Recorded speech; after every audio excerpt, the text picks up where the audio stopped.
everybody. It's good to be back with you all again today. I had planned to kick things off by responding to J.D. Vance's primetime address last night, but unfortunately it was so boring and full of empty air that I don't have anything to say about it. It is pretty clear now why the Yale law grad Donald Trump supposedly chose for his debating skills won't commit to debating the vice president. After last night's lackluster performance, if I was him, I wouldn't want to debate her either. He might not have inspired a single American to vote for him, but he did provide a picture-perfect contrast between himself. He is a spineless backbencher desperate for Trump's approval, and our own Vice President Kamala Harris is a powerful leader and a terrific partner to President Biden. President Biden and Vice President Harris have worked hand in hand to deliver so much progress for the American people. They've supercharged historic economic growth, creating nearly 16 million new jobs. They've taken on Big Pharma to lower prescription drug prices. They've capped insulin costs. They've made historic investments in rebuilding our nation's infrastructure and creating a clean energy future. They've forgiven more student loan debt than any other administration in history, and the list goes on and on. But we're here today to talk about tonight. Tonight, Donald Trump is going to take the stage for the third time as the Republican Party's nominee. And we all know what he was going to say, because Donald Trump says the same 4 or 5 things over and over again. All of them are about himself. Not a single one of them is true. And not a single one of them will improve the life of anyone in this country except for Donald Trump. He'll say the economy was great when he was president, but it wasn't. He's the first president since Hoover to leave office with fewer jobs than when he entered. He'll talk about how much he loves the military and veterans, but he calls them suckers and losers for serving this country. And he did nothing to get them better access to health care. He'll say he'll end Russia's war with Ukraine immediately.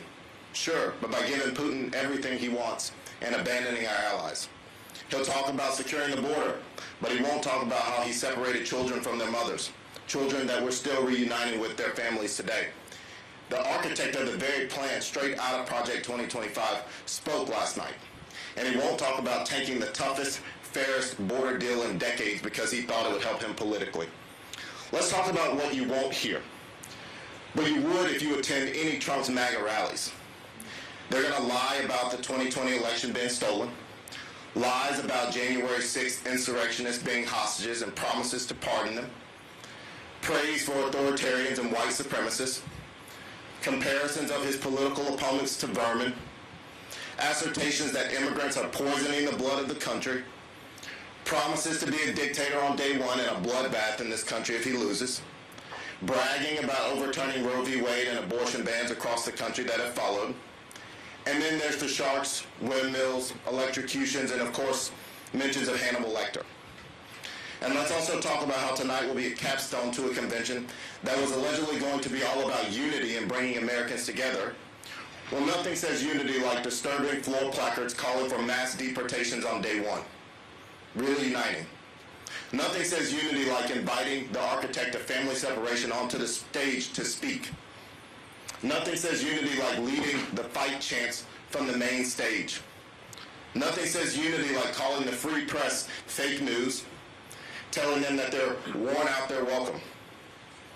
I don't know what you think, but that sure doesn't seem like a party that is trying to unify the country to me. But the thing is, Donald Trump and MAGA Republicans don't have a record of accomplishments to run on. So they use hate, extremism, division at his rallies to fire up his base, or he just lies about the record that doesn't exist. The reality is Donald Trump completely failed America as president, and a second Trump term would be even worse. I'll let Senator Padilla and Congresswoman Beatty talk more about Trump's record and his plans in a moment, but I want to end my remarks with this. Over the course of the last 4 days, Republicans have offered their vision for the country. And now it's never been more clear that Americans will face a stark choice, a contrasting vision for this country. The Biden-Harris ticket, who's focused on uniting the country, creating opportunity for everyone and lowering costs, or the Trump-Vance one, with a harmful agenda of taking away Americans' rights, hurting the middle class, and making life more expensive, all while the ultra-wealthy and greedy corporations benefit. When voters head to the ballot box this November, I have no doubt they'll choose President Biden and Vice President Harris over former President Trump and J.D. Vance. And with that, I'd like to turn it over to Senator Padilla. Thank you. Thank you for that. Good morning, everybody. I'm Senator Alex Padilla from the great state of California, and I want to thank you all for joining us this morning. It is good to be here with you all in beautiful Milwaukee at the start of the final day of the Republican National Convention. Now, later today, we'll hear from the Republican presidential nominee, Donald Trump. So we thought it was important that this morning we begin by setting the record straight about him and his plans for the country. So for starters, let's not forget, Trump is a convicted felon, found guilty by a jury of his peers on 34 felony counts. That's right, the Republican Party is making history by choosing a convicted felon as their nominee for President of the United States. And convicted felon Trump has pledged to serve as a dictator on day one. He's also a business fraud. He lost his license to do business in the state of New York and was fined over $350 million for falsifying financial records. And he's still facing charges for his role in January 6th, when he tried to overturn the results of a free and fair election. Now, we know this. We know all this. But it bears repeating each and every day from now until November. And it's not just important to keep in mind who he is. Let's also keep in mind what he intends to do if reelected. Now, I'm sure you've all heard about Project 2025, Trump's blueprint for a second term put together by hundreds of his former staff. Project 2025 is a takeover by Donald Trump, J.D. Vance, and their MAGA loyalists that rolls back Americans' rights and freedoms, hurts the middle class, and threatens our democracy. Now, of course, I'm not expecting Donald Trump to tell the American people the truth about his Project 2025 plans. We know Donald Trump is more than willing to lie to the American people to help himself politically. But just over the course of the last few days, we've heard lies about his record on abortion, his economic record, his record on crime. The list goes on and on. But simply put, Project 2025 is the most significant attack on our system of government and our personal freedom that has ever been proposed. Shame on the Republican Party. If elected, Trump and his allies will gut checks and balances to give Trump virtually unlimited power, ban abortion nationwide, and jeopardize access to contraception and IVF treatments. Require a loyalty test, not expertise, to work in his administration. Cut Social Security and Medicare, and round up over 10 million immigrants and put them in detention camps. And he's got a yes man in his running mate, J.D. Vance, himself having praised Project 2025. Now, put all that together with the Supreme Court's recent ruling that there's virtually no limit on the president's ability to commit crimes and implement his Project 2025 agenda.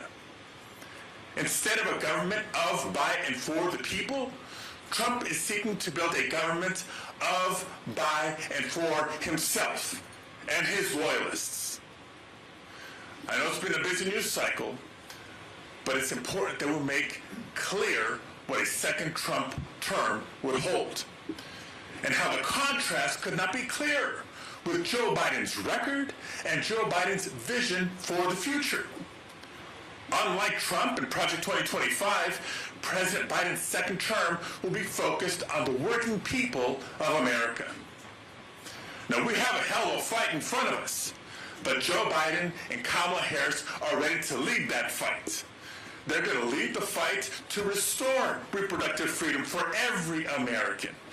They're going to protect the freedom to vote, a point of personal pride as California's former Secretary of State. They're going to lead the fight to lower costs for families and ensure that large corporations pay their fair share. And they're leading the fight to protect our democracy both here at home and abroad. And I'll leave you all with this. This election is going to be about American families, our freedoms, and our democracy. And if you'll permit me a few words for the Spanish language press that's in the room. Se trata del futuro para la próxima generación, incluidos mis 3 hijos. Un futuro basado no en el miedo y el odio, sino en la esperanza de que los mejores días de los Estados Unidos están por venir. Estoy seguro de que mientras continuemos presentando este caso al pueblo estadounidense, como lo estamos haciendo hoy, reelegiremos a Joe Biden y Kamala Harris y derrotaremos a Donald Trump. And with that, I'll now turn it over to my colleague and my friend, the distinguished Congresswoman from Ohio, Joyce Beatty.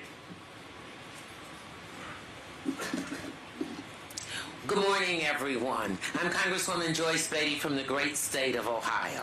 And welcome to Day 4 of the Republican National Convention, or as they're calling it, Make America Great Again Day. Well, it'd be more accurate to call it Delusional Trump Amnesia Day, because that's the truth. Trump is going to get up on that stage tonight and talk about how great he is, and he's going to ask Americans that famous question, are you better off today than you were 4 years ago? Well, Donald, I've never been asked an easier question in my life. Yes. But now let's take a moment to think back about what it was actually like 4 years ago. Trump was president. He had completely botched the response to the COVID-19 pandemic. Unemployment shot up to 14%. The stock market crashed. Our economy was on the brink. Grocery store shelves were empty. I remember going into those stores. People were fighting over toilet paper, and black communities were completely abandoned. Black unemployment and uninsured rates skyrocketed. His tax scam worsened the racial wealth gap. The typical white household got double the cut of a typical black household. Some 300,000 black Americans lost health insurance in the first 2 years of his presidency. Now let's talk about COVID-19. His COVID-19 response disproportionately left black Americans dead and black-owned business shuttered. The murder rate spiked by the most on record, and he pushed to bring back stop and frisk. After losing the 2020 election, we saw it. Trump put a bow on his failed presidency by encouraging a violent mob to storm the Capitol. I know this. I was there. Now, 4 years later, 4 years later, I can tell you, thanks to President Biden's leadership, look how far we've come. There are nearly 16 million new jobs. We hit the lowest unemployment rate in over 50 years, and black unemployment hit historic lows. We are seeing record economic growth and new business creations, including black small businesses, start up at the fastest rate in 30 years. Insulin. Insulin for seniors now costs $35 per month, instead of a $400 a month that some were paying. And let's talk about out-of-pocket costs for prescription drugs for our seniors. It will now be capped at $2,000 a year. We're rebuilding the nation's roads and bridges and delivering clean water and high-speed internet to more Americans. I know. I voted on that bill. American manufacturing is booming. 800,000 manufacturing jobs and still counting. We've made the biggest investment in history to combat climate change. So I guess I'd ask Trump, what isn't great about all of that? It's true that this November, Americans are going to be asking themselves, whether or not they are better off now than they were 4 years ago, and whether or not they'll be better off 4 years from now. Well, in Joe Biden's America, we defend democracy, not diminish it. We restore our rights and protect our freedoms, not take them away. We create opportunities for everyone and make sure the super wealthy finally pay their fair share. That's been true for the past 4 years. And it will continue to be true for the next 4 years. That's not Donald Trump's America. In Donald Trump's America, he took away our rights, hurt middle class, and made life more expensive, all while benefiting his ultra-rich donors and greedy corporations. And as he pursues his extreme Project 2025 agenda, we know a second Trump term would be worse. So yes, this November we're going to make America great again, and we're going to do it by defeating Donald Trump at the ballot box in November and sending him back to Mar-a-Lago where he belongs. And now it gives me great pleasure to introduce Milwaukee's County Executive, David Crowley, for his remarks. Thank you so much, Congresswoman Betty. Indeed, the stakes are incredibly high, not just for the entire world, but for the country and the voters that are right here in the Midwest. Again, I am Milwaukee County's County Executive, David Crowley, and I really want to take a moment to welcome everyone right here to my county and the best city in the entire world. Now, Donald Trump may not think it's a great city, he thinks it's horrible. But I hope that everyone's getting a chance to see how beautiful Milwaukee truly is. But I will tell you that there is something that is horrible right on display here in Milwaukee, and that is Project 2025. Trump, J.D. Vance, and their MAGA allies' agenda to destroy our democracy.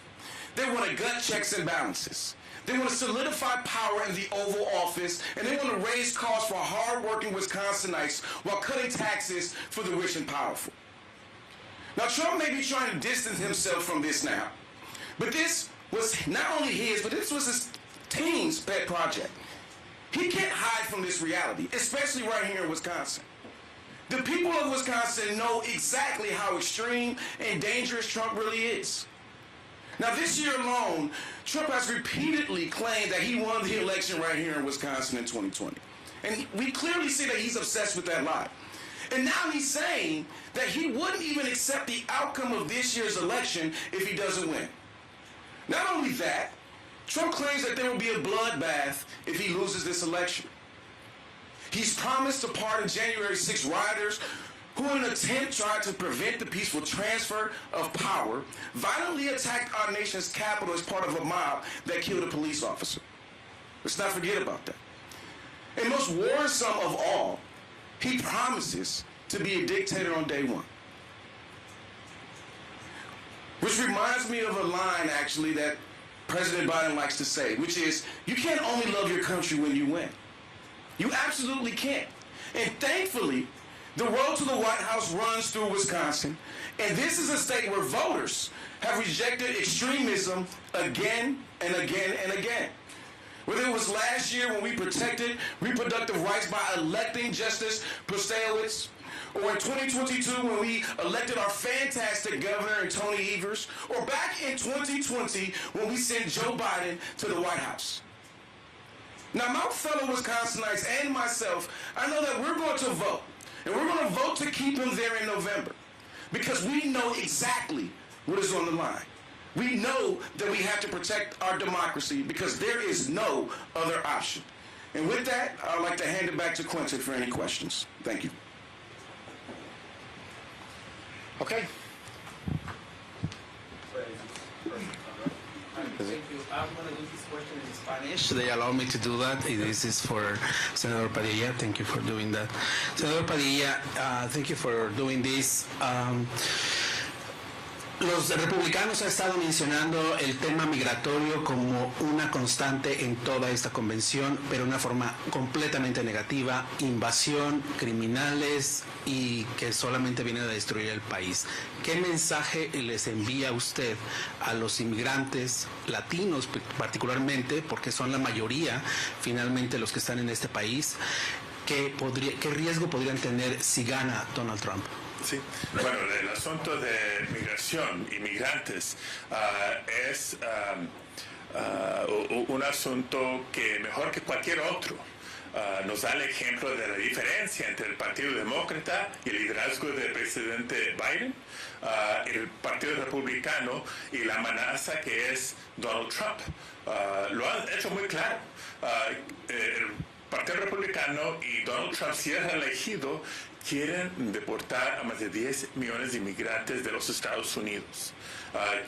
Y no solo es una amenaza, sabemos lo que hicieron la primera vez que Donald Trump estuvo en la Casa Blanca, separando a familias, encarcelando a niños y bebés. Lo han hecho antes y lo harán otra vez y lo harán peor. Es una gran amenaza no solo en contra de nuestros valores, nuestras familias, sino también de la economía y la estabilidad de este país.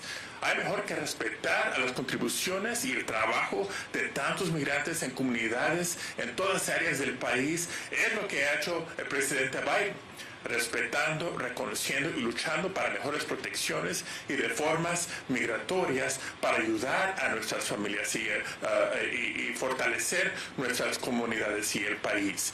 Esa es la opción este noviembre. Progreso bajo presidente Biden o amenazas y regreso a tiempos muy peligrosos bajo Donald Trump.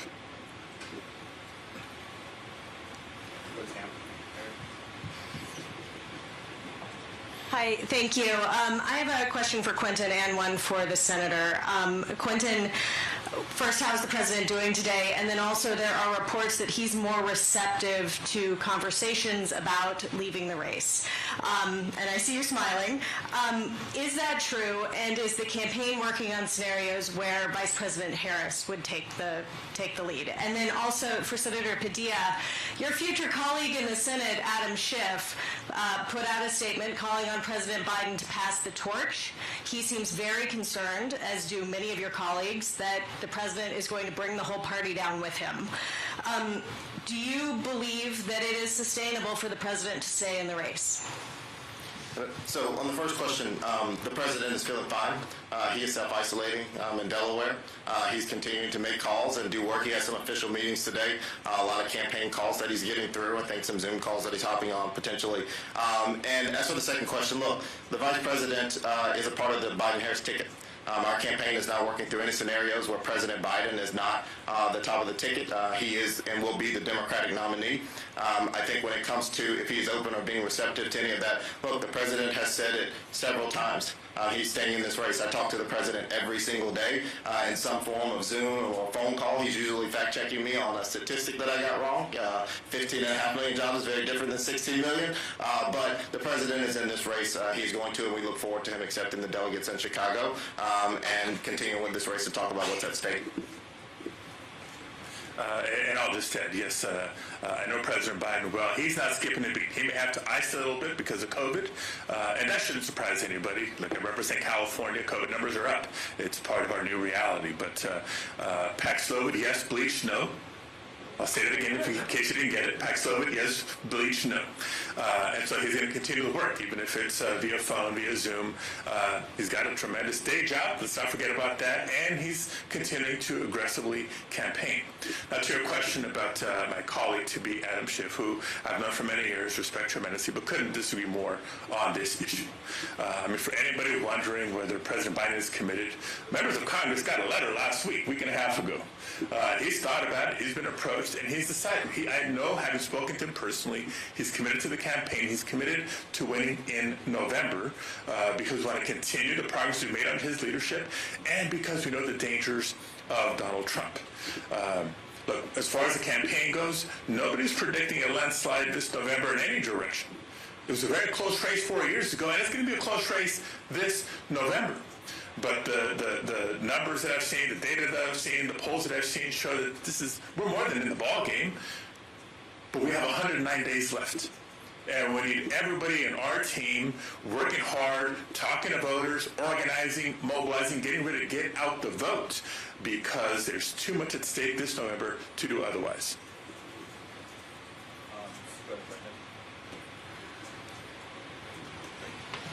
This one's for Executive Crowley.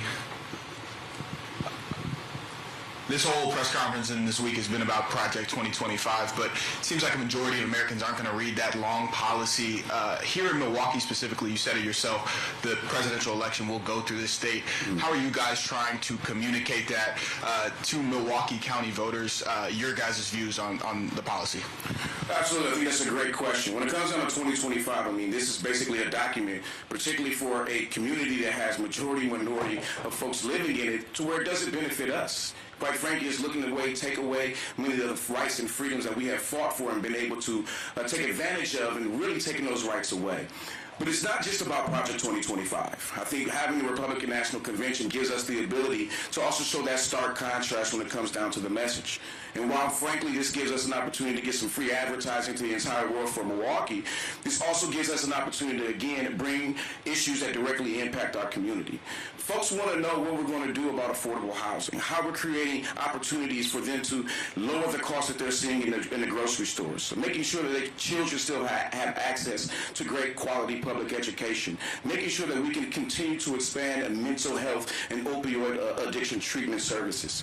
We've been able to do that through Milwaukee County, and we've only been able to do that because of the partnership of the White House and the Biden-Harris administration.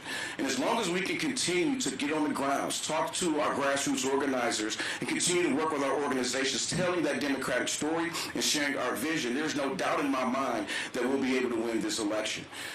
4 years ago, Joe Biden won this state by 20,000 votes. We know that when Democrats turn out as many people as possible, we win elections. And we've shown that trajectory and that trend over many, many years, seeing how Democrats are chipping away at many of the Republican strongholds. So as long as we tell our story at both the local and national level, there's no doubt in my mind that Biden will take this election again this upcoming November.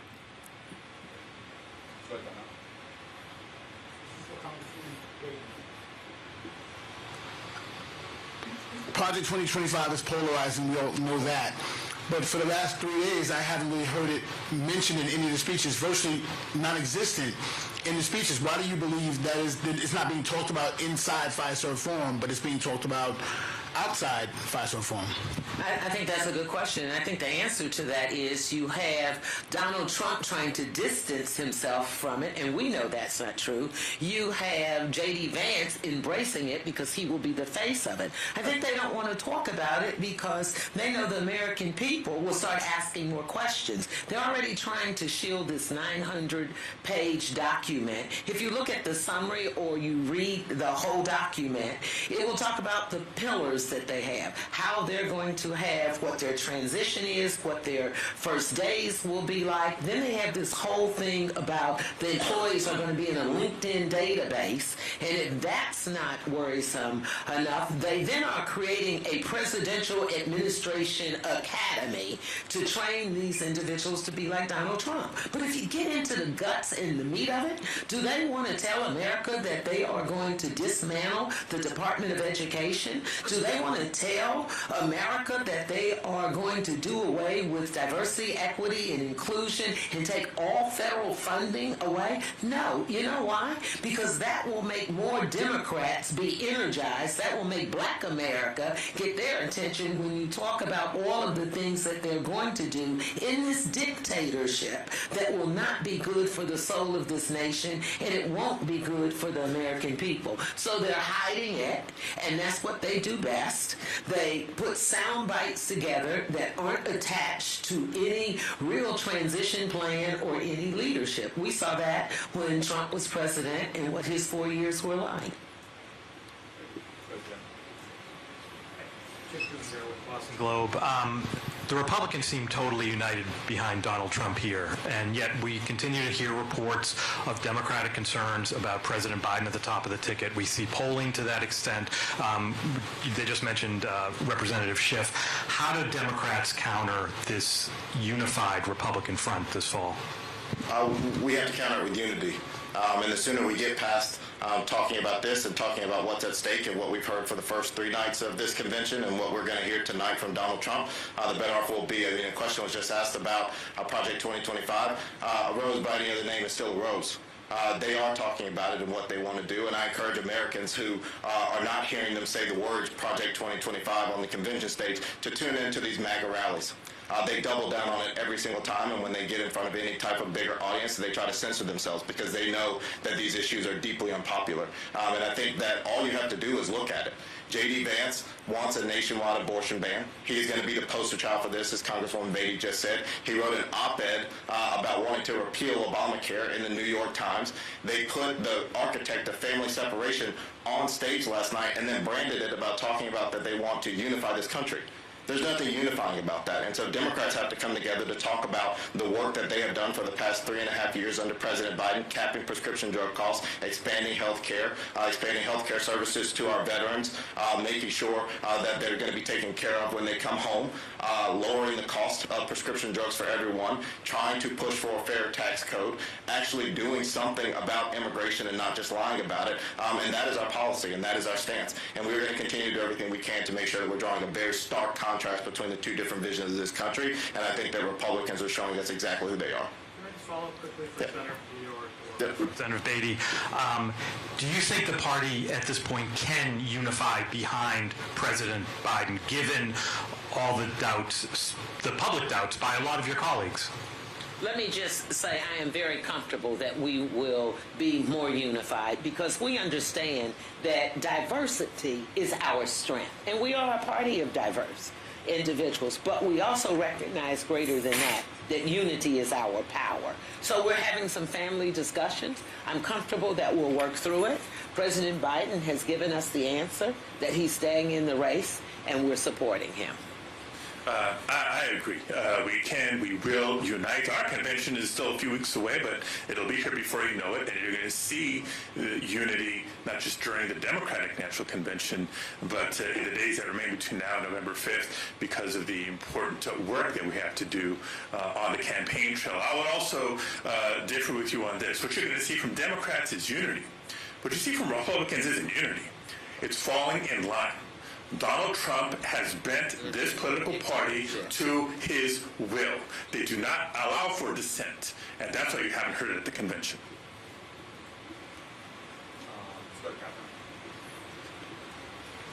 Thanks. Senator Padilla, we know that Chuck Schumer met with President Biden over the weekend. He said that the current election trajectory will cost Democrats the Senate.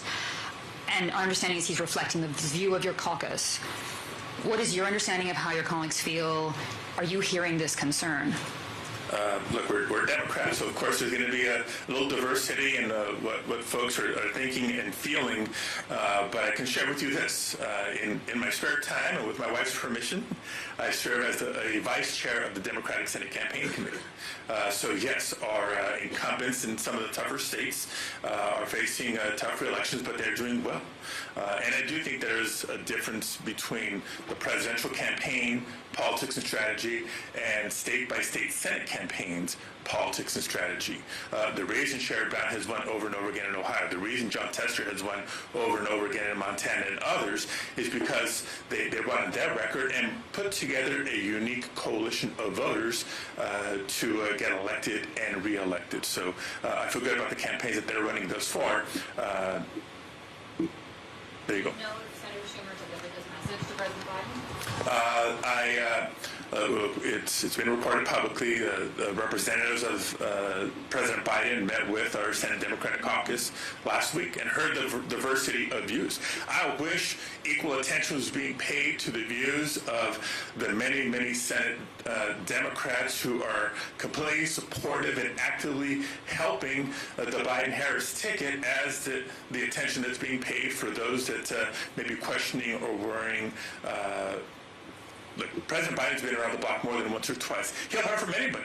And so he's not just going to hear from people who are with him 100% and working on a daily basis. He's happy to hear from folks that may have different views, different opinions. But at the end of the day, 14 million Democratic voters have spoken through the primaries. President Biden has the committed delegates he needs to be the nominee. He is our nominee. And unless or until he suggests different, we got work to do. And we're going to win this November.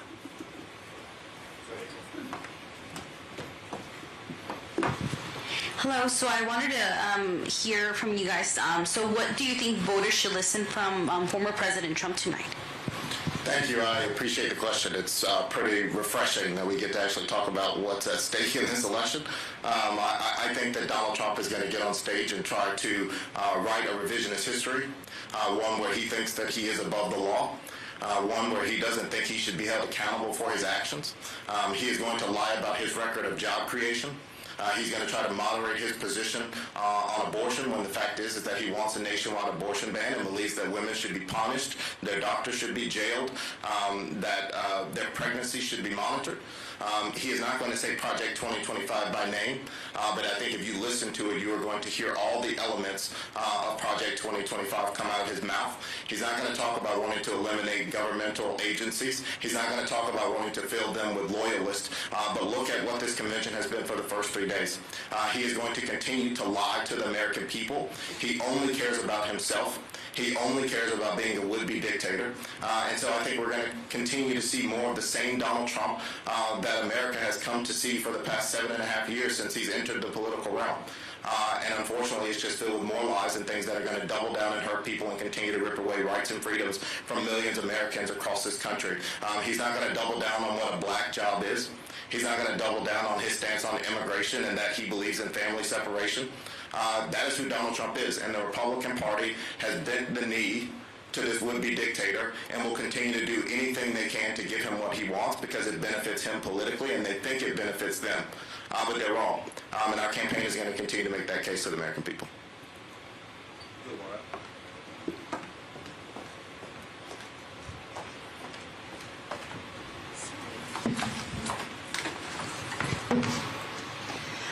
Why are the Democrats, spending so much time focusing on Project 2025? Well, look, I think it's important. I mean, when we talk about, these sort of personal attacks, we can have opinions and feelings about each other. People can, have feelings about President Biden. They can have feelings about President Trump. But what Americans are focused on is what their lives are going to look like. The next president of the United States is likely going to get to appoint Supreme Court justices. Look at Trump's track record of who he has put on the court and the rights that they have taken away from Americans. The next president is going to be able to usher in continued economic growth, or they're going to be able to roll it back. We believe Donald Trump is going to be able to roll it back. Any American that has not Googled Project 2025, I encourage them to do so. We're focused on it because it is his second-term agenda. It is a plan that has been put together by people he appointed in his first term, loyalists to his campaign, people that he has in his inner circle. So we are using the facts. This is what this election is about. It is not about Joe Biden's age. It's not about Donald Trump's age, to be honest with you. It is about their vision for this country for a second term, and Project 2025 is a blueprint that Donald Trump himself has aligned and instructed people to put together for what his agenda would be, and we think that American voters deserve to know that ahead of November. Okay, we doing one more? Go ahead. Let's do it right there.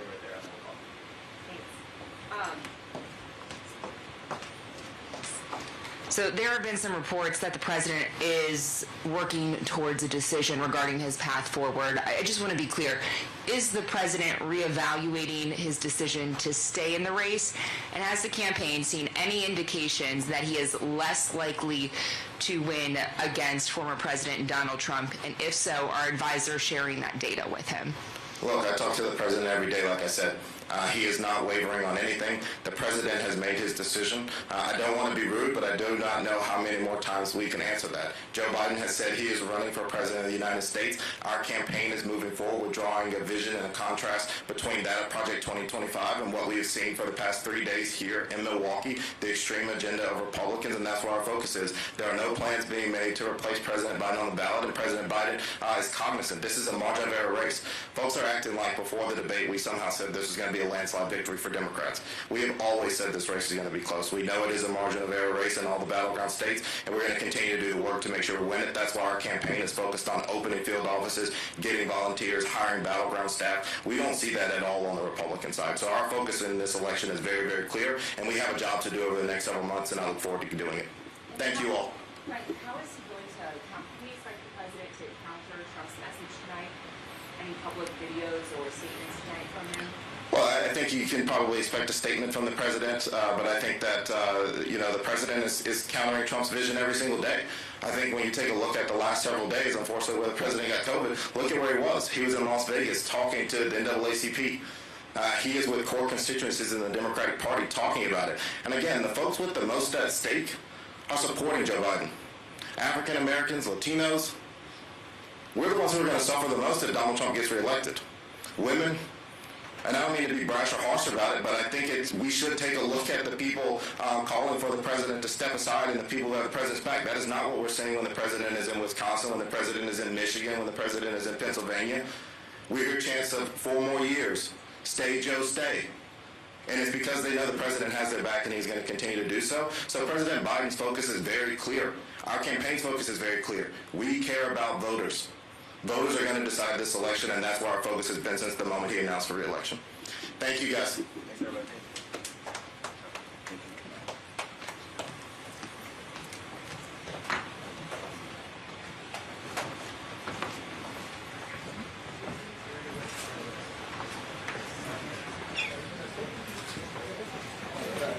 Everyone's trying to stand here so that people can file out. Files out. Yeah.